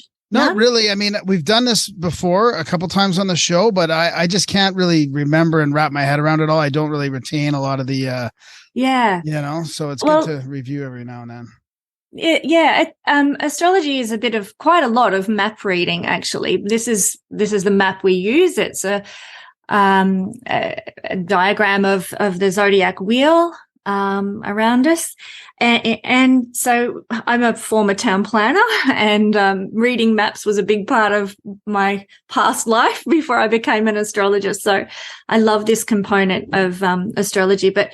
What most people know is their sun sign. So if you say, "Oh, what zodiac sign are you?" What we're referring to is what sun sign, where was the sun, what constellation was the sun in when you were born? And you, Graham, like Dave, are actually a Cancer sun person. So born at a very similar time of year. So this symbol here is your sun in Cancer, but you're also a Cancer rising. So we would say you're a double Cancer energy. And so there's three main components we look for is the sun, the moon, and the rising sign. So sun in Cancer, Cancer rising, and you have your moon in lovely Libra down here, that symbol. But when I look at this chart, some of the things that stand out to me, I just thought I'd share a couple of little points, is this piece here. This is Venus. This is the symbol for Venus. And in your chart, it happens to be in a conjunction with Regulus, which is the famous ancient Persian star. It's one of the royal stars of ancient Persia that sits in the heart of the lion. It's known as Regulus, heart of the lion, the constellation of Leo. And very interestingly, what this means in your chart, it's that it's telling you that the second half of your life is going to be very connected to having a strong leadership role of some sort and being a leader in something that you're passionate about, that you've really, at the heart of who you are. So I love seeing things like that in the chart that tell me, where you're heading and how life's unfolding for you. And it's very, very beautiful that should be the case. Second half of his life doesn't start for about 10 years, though. Yeah, right? You got heaps of time.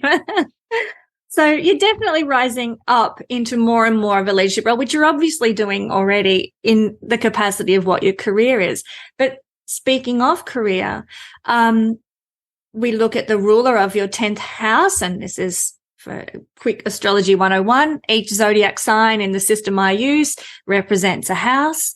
And a house is a realm of life, a realm of, you know, a house might have to do with relationships or money or career or well-being, that kind of thing. So the realm of the chart in your chart that has to do with career is ruled by the planet Mars, which sits in your first house. So what this tells me is that in some way your career or your worldly aspirations will come to you. It's like they're foreordained for you to do certain things in this life.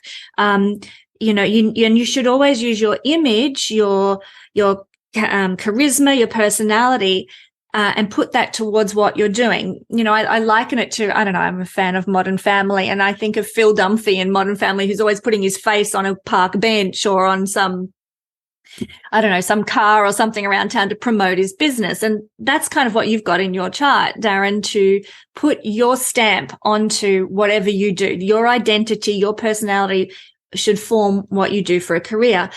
Jack Black also has this position in his chart, and that's, you know, he has definitely used his charisma to create an identity for himself, in Hollywood, you know, in a scene where most people base a lot of their success on, you know, looks and glamour and all that sort of thing. He's put his stamp on his, career through his personality and his charisma in that way. So you have that same thing. And the final thing that I wanted to mention that I notice in your chart is you can see, ignore these points that I'm pointing at here, because that's Chiron, the asteroid, that's the north node of the moon. This one is Neptune, so it does have a bit of relevance. But I want to talk about the other planets that we see here mentioned by these symbols. And apart from Neptune, they all fall in this side of the chart. Yeah, I was going to ask about that. It seems to be all jammed over on the one side. Yeah, and that is known as the hemisphere of free will. If you had them all on this side, it's known as the hemisphere of fate. And so life is either governed by fate or free will. Now, you get a lot of people debating predestination, you know, was this foreordained for me? Was this determined for me? Or do I actually get a say in what happens in my life? And according to astrology, the truth of the matter is everybody has a mix. You know, you can either have all fate or all free will, or a balance of both things playing out in your life.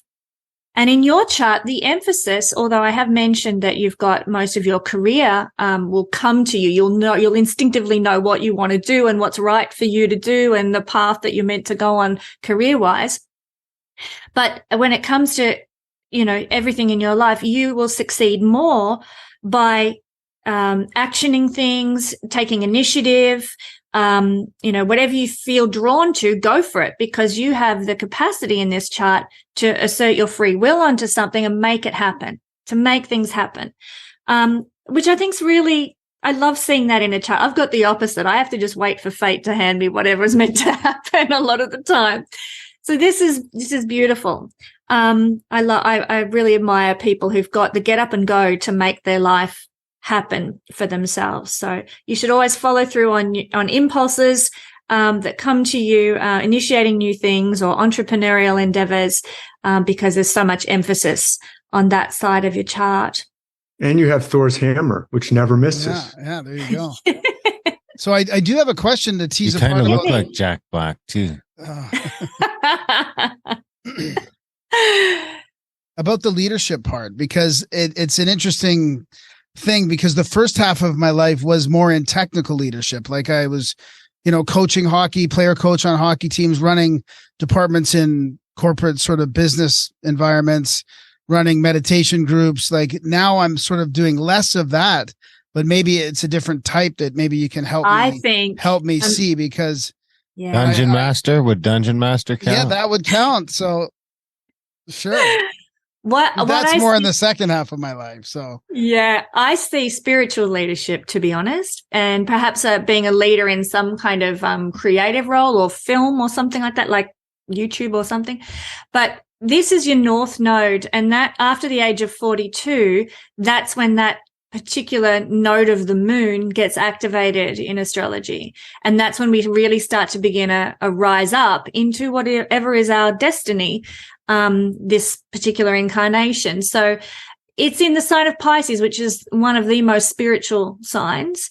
And it's in the 9th house of your astrology chart, which is very much about sharing information, teaching what you know, but in a spiritual context. Yeah, that makes sense. Yeah. Yeah. So that's what it is that you're rising up into. But this is a lot of leadership power here, this Venus with Regulus, but it'll be in that context of what you're rising up into with your North Node. All right, so you're going to be a spiritual guru. No. No. I mean, maybe just pass on what I'm learning. I mean, that's kind of what I've been doing in the career in the last couple of years, is just learning and then passing that on, really. So, yeah. And even the retreats that you run, I mean, Pisces is the sign that has to do with getting away from the ordinary everyday, having escapes, having retreats, tapping out for a while, that's what Pisces is, a sign that governs. And so there's a rising up into maybe more retreats like Utah are on the cards for you as to be the leader and host of those sorts of things in the future more and more. I love it. Maybe you have to come to Australia, more foreign retreats, and do a retreat out here. Maybe. Well, thanks. Maybe. That's great. Yeah. Darren, your chart, so I've just jumped over to your chart. You have Taurus as your rising sign and the moon in Taurus. So that makes you a double Taurus, even though you have a Pisces sun, which happy birthday just gone for Pisces season. Thanks. And I know that you turned 42, and it's so interesting because in astrology, that's such a significant number. And I just mentioned when I was looking at Graham's chart, why? Because the North Node of the moon in Vedic astrology is considered to mature at age 42, when we begin in earnest a rise into our destiny. Up until that maturation phase, a lot of the time we are still learning what we want to do, or trying this and dabbling in that. And we kind of realize, hang on, this is what I really want in my life in our 40s. And we tend to move into that more. So hence, when the North Node matures, we tend to move into what our real soul purpose is in this incarnation. So when I look at your North Node, which is just down here, it's in whole sign astrology, it's in the 4th house, which has to do with home, community, family, and tribe. But in the Campanus system, I might be confusing you with all these terms, but for those who are listening who know astrology, that's what I'm mentioning all this for. It happens to fall in the 5th house. So this to me says that there's going to be in the latter part of your life sort of a rise into maybe being some sort of creativity, some sort of celebrity or recognition, or like I said, creativity or joy that you can do from home and from a home base. So I don't know what you do, like whether this is your main full-time career or if you have something else. But certainly as you get older in the second part of life, which we consider starts from age 42, I see that more recognition, like I said, celebrity, but something that you can do from home. I don't know how accurate that description might be of where you're heading or what you're feeling called to. Yeah, I could see that happening. I do still work full time too. I contemplate that from time to time. Yeah. When I turned 42, I was given a wonderful opportunity to work for a big astrology YouTuber named Astrology, and she's a very dear friend of mine. And that was kind of like a rocket launch for me into what is now my full-time career, because that was quite a few years ago now. So now I look back and I see how significant that was. But at the time, it was kind of it felt like a gentle unfolding. even though I look back and think that was very significant what happened to me in my 42nd year. So you might look back on this year of your life, I think, and feel like, that really set things up for where I am now, or what I've become, or how life's unfolded for me. I'm just going to quickly assess something. Oh yeah. So you have a very healthy ruler of your North Node, and that to me indicates the potential for quite a significant rise at some point in this year of your life.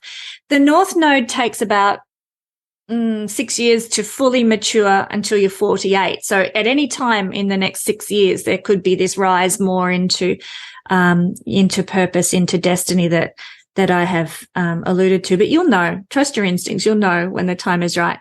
But another thing, just to wrap up here, that I find really, really interesting in your chart is that the eclipses, there's a set of eclipses coming up in April, May, one on the 20th of April. It's going to occur at 29 degrees of Aries, which is right here.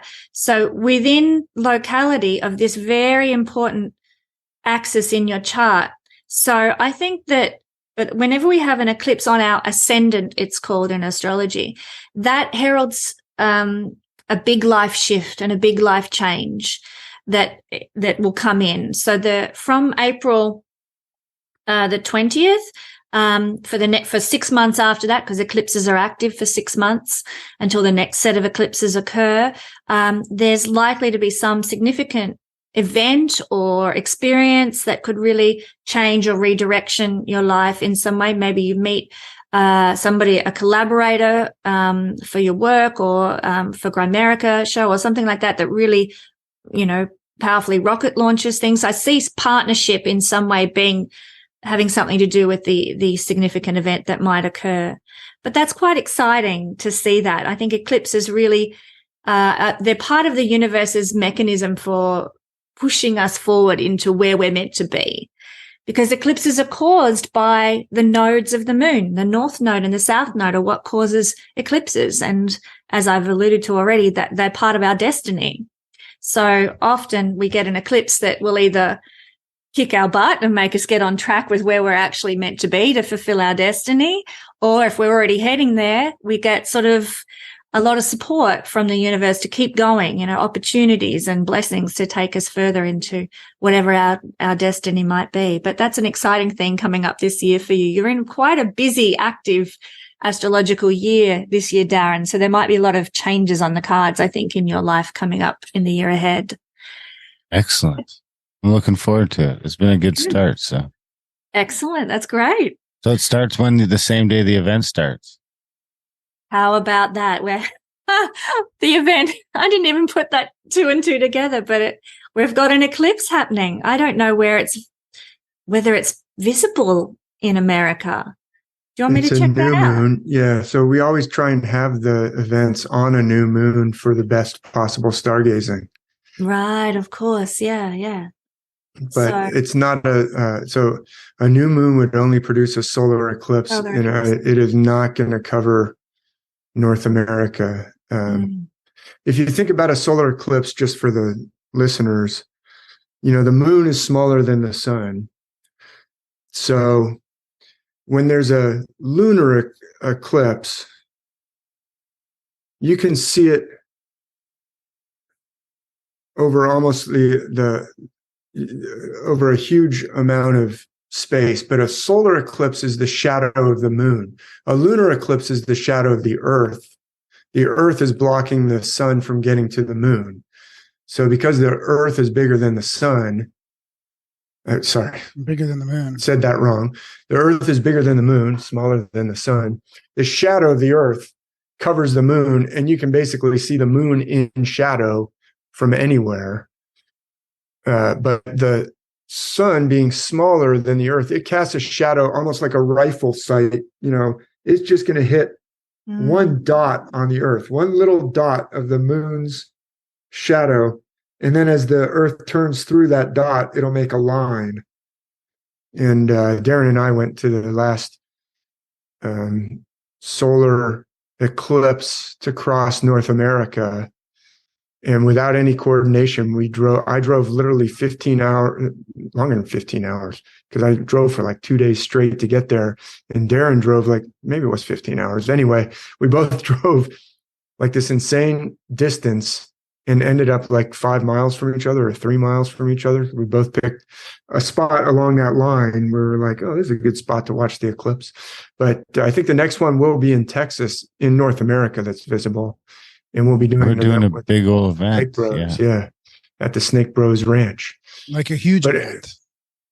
Yeah, big shindig for the festival. Total eclipse. Total eclipse is mind blowing. So there will be a eclipse of the sun that day, but I don't believe the rifle dot in the Earth's turn will bring that shadow across North America that day.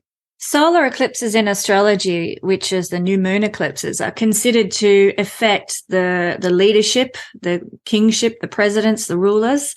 And so you often can see a change in leadership occur as a result of the eclipse in a sudden, shocking way.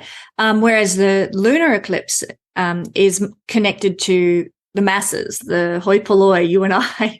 And so it stands to reason that, more people see lunar eclipses. It's more connected to the masses rather than the sun. Sun rules kingship in astrology. So very interesting. I need to look into what was the effect of that solar eclipse across North America in 2019 on the rulership, the leadership. It would be an interesting bit of research to look into.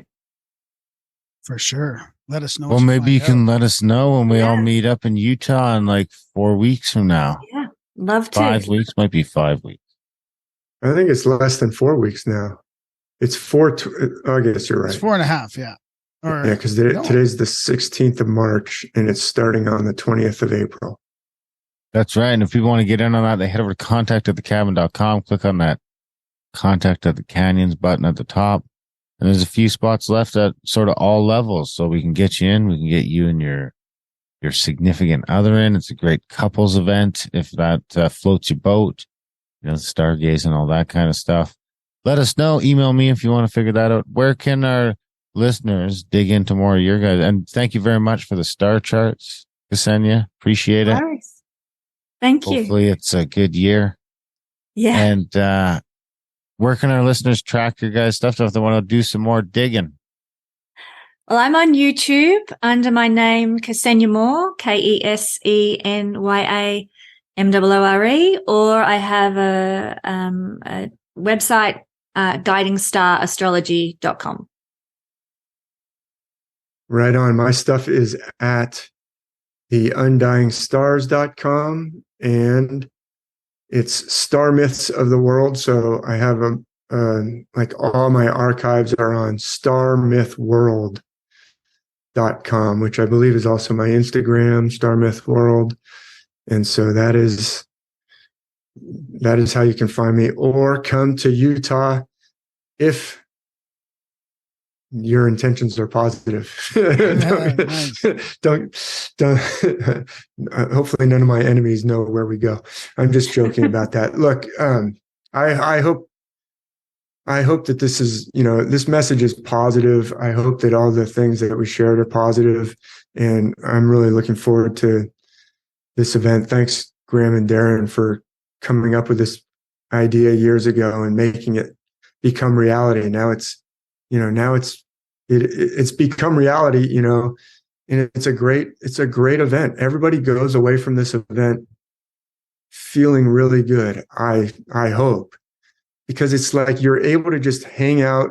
Like I said, let your hair down. You're among people who, we may not all believe all the exact same things, but we're able to talk about things in ways that you might feel, a little bit ostracized talking about in other groups. It's like just a really great vibe, and that reflects you guys and the good vibes of Grimerica. So, oh yeah, you'll have times where all of a sudden you see a group of people and everybody's talking about their UFO sightings out of the blue, and then people are talking about their astral experiences or just whatever, asking all the cool questions that we always ask on the show. It's It's amazing.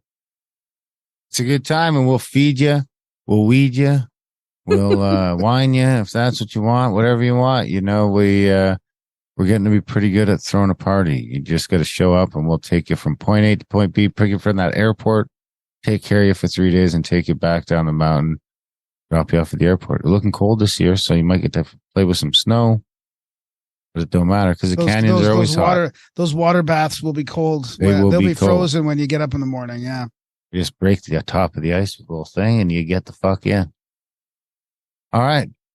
Dave and Kesenya, I cannot wait to hang out with you guys in a few weeks' time. I will meet you in Las Vegas. Thank you. And thanks for having me on your show today. I really appreciate it. Yeah, that was fun. Thanks. Enjoy. All right. Thanks. All right, everyone. guys. Come back anytime.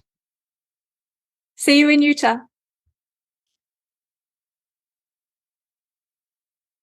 All right. Hitting the leave button. Thanks, See you Dave. guys. Thanks, guys. And that was our chat with Dave and Kesenya. What do you think, buddy? Yeah, that was great. Dude, I was thinking back to my 42nd. I was like, what happened to me in 40? And it was 2012, like when we started the podcast. I mean, what an important year that was for me now, looking back like 11 years later. The possibilities. You know, I was the possibilionist genome back then, you know? This obscure commenter. But I mean, look what forums. happened though, right? I mean, the possibilitist. I mean, that's what happened. A ton of possibilities opened up. So I was manifesting it then. And that happened when you turned 42? Yeah. Well, I mean, that Ish. year was 42. In the middle of that year, yeah. I wonder what I'll get saddled with this year. Yeah. I wonder. Right on. Well, head over to contact@thecabin.com, guys. We want to hang out with you guys next week. I know a bunch of people that are going out there are going to be great already. It's going to be fantastic. And we hope to see you there. Contact@thecabin.com. It's the cheapest event to get into. And the way the world's going, you might want to come this year. If you're thinking next year, the year after, I mean, it's just getting weirder and weirder every fucking year. And just come this year. Just fucking come this year. Contact@thecabin.com. Grimericans.ca for everything else we're up to. And then we love you guys. Thanks for listening. And we will see you next week. Teach me all your secrets to get a good handle on a better way to live. How does one get out of bed every day in the throes of the apocalypse? Should I bury my head in the sand or sabotage their evil plan? I feel really trapped, an ant burned by a magnifying glass. It's all a little bit too convenient, all the evidence went up in flames. Phonies, fraudsters, scammers belong in the slammer, my friend, best give up their names. Should I call on militiamen or pass out a petition pen? I feel really trapped, an ant burned by a magnifying glass. I don't know what y'all been told, but I got a soul made out of gold. Sound off, 1, 2, sound off, 3, 4, cadence count, 1, 2, a big ball. Some time ago a crazy dream came to me. I dreamt I was walking into World War III.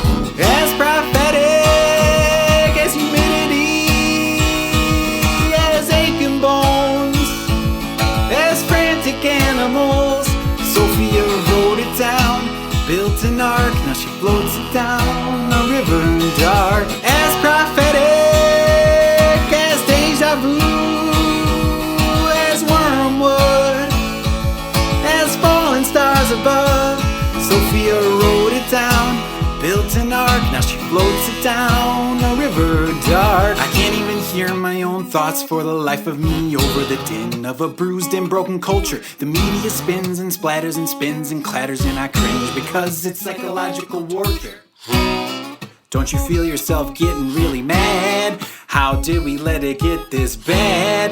Don't you feel really trapped, like a brain in a vat?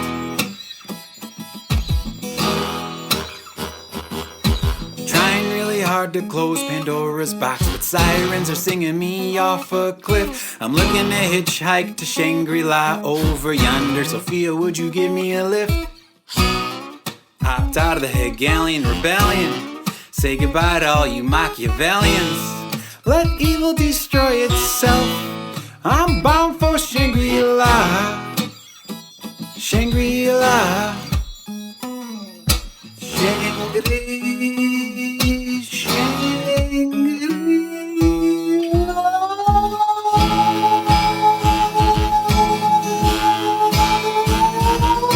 I'll let you be in my dream if I could be in yours. I'll let you be in my dream if I could be in yours. As prophetic as morning doves, as groundhogs, as fallen stars above. Sophia wrote it down, built an ark, now we're floating it down a river dark. As prophetic as white wolves, as butterflies, as rainbows. Sophia sings it now. We built a plane, now we're taking flight above a river bright.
As prophetic as white wolves, as butterflies, as rainbows. Sophia sings it now. We built a plane, now we're taking flight above a river bright. La da da da, la da da, la da, la da da, la da da da da, la la la la Shangri-La. La la la la Shangri-La.